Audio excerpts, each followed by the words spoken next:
I'm not even sure where I really begin on this. One thing to note before I get into this, I'm going to be trying to duck and dodge from focusing on one thing too long, because at that point I just should have made a character analysis, which was something I already had in the works for Bruno.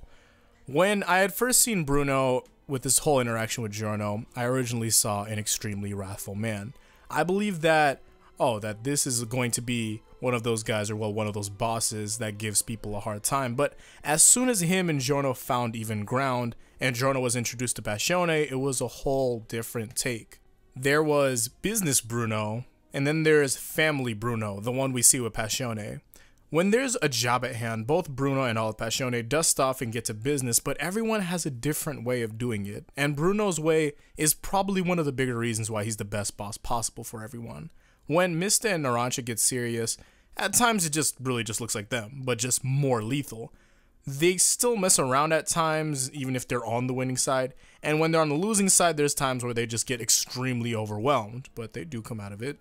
Fugo has always seemed solo dolo to me, and Abacchio, which is apparently how you say it right now, and it's not Abacchio, which I was just astounded on, is actually the true hard ass. With Bruno, his personality has always had this higher feeling to him, and it's probably more on about his righteousness and all of that, but he always seems like the best person in any situation given.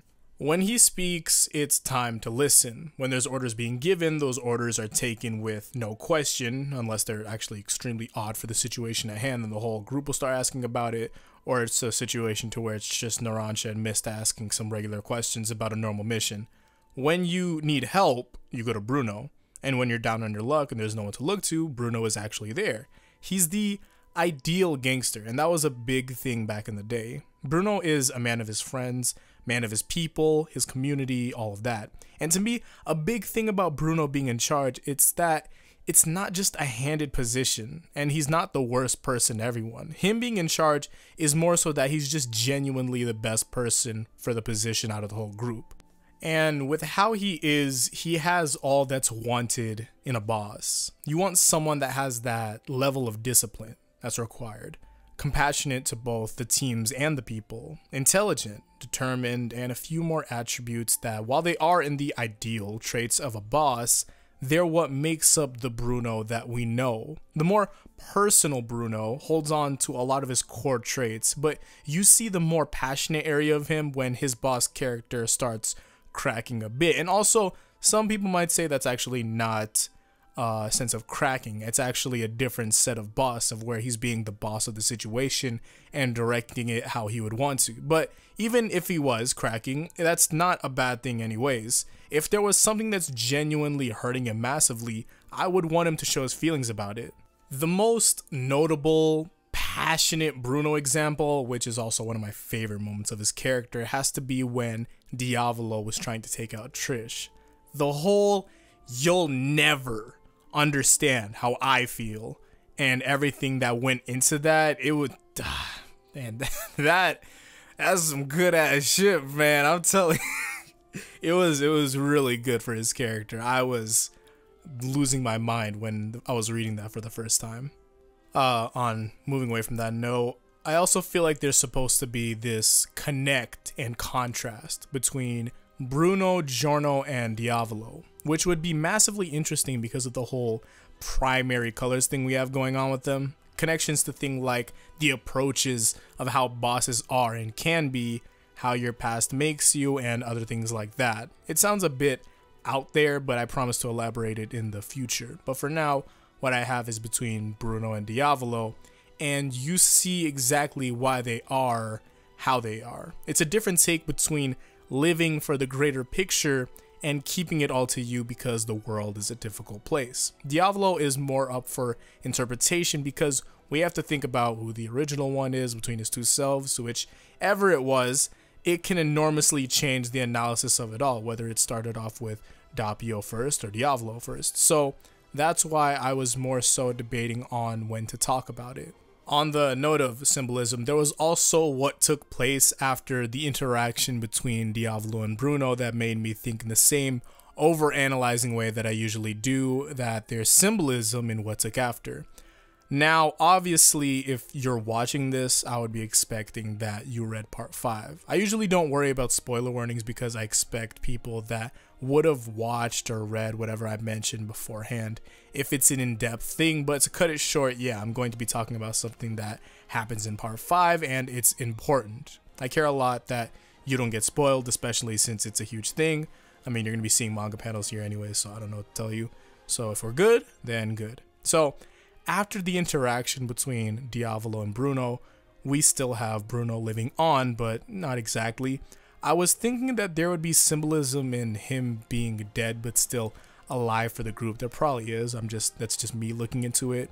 The two takes that I had was something around his passion and determination was so strong that he couldn't be killed for the time being, which is my iffy one. Or it was more so around the symbolism that all of that what he stands for, it lives on. Both had potential with connecting over into his soul, helping Giorno achieve Requiem, but I'm not so sure where I stand on this at the time. And I feel like this is something that I need to sit with, and I'll probably go over it when I do my whole 4th or 5th reread of part 5. It's just a little thing I like doing in the meantime when I'm exporting these videos. And though I feel like I've gotten everything that I wanted to say about Bruno without completely spoiling my character analysis on him. I mean, I just could have done another character study on a different character, but I'm actually in this huge Bruno mood. I actually almost forgot there was this other big thing, and it was about Bruno being a gangster, but not for people in a sense. Well, I'm phrasing that wrong. He's not a gangster to bring in people, is what I'm trying to get at. Bruno is nearly a superhero to those in need in his community, but the gangster life isn't something that he puts up with high regard and tells about others in a romanticized way. And that's another huge thing that I love about him, because he's completely self-aware on what happens and what his people do. While there's Bruno and he's all hero-like in the gangster world, there's still the whole other side to it. And I'm gonna be honest, I say side like it's half and half, but really Bruno's area is a lot smaller than what I'm giving him credit for. He doesn't try to sugarcoat the life, and he knows what's at cost as the boss of a group. You can lose your fellow members at any time. You may have to do things that you just normally wouldn't agree with. You're going to have your back to the wall, and there's always going to be someone after you. It's a troublesome world, and you see him with others telling them about it, like when he was trying to tell Narancia to go ahead and just stray away from this life as hard as possible. I like the acknowledgement of direction and how that's also given to Giorno, or well, attempted to give into Giorno, with him still following through with him being his dream of being a gangstar. And you have Bruno continuously showing the ropes of this life to Giorno, and we see them go through all that's mentioned, and all of that happens, and it helps Giorno so much. All of this information and the experiences that happened being what sculpts Giorno into the next ideal leader, and it was such a beautiful journey to get there. I really do love part 5, I promise you. Side note, it's also so crazy that there's so many people to disregard Bruno and part 5. I guess we'll have to wait for the anime, but they preach about part 7 like part 5 didn't do a lot of those things first. Like, you can't tell me like, you don't see the gyro and Johnny and the whole relationship between Giorno and Bruno. It's a duo thing that's just been done for a pretty long while, and I don't know, I'm just putting that on the table. Take that how you will. Just, it's all in the up in the air and all that.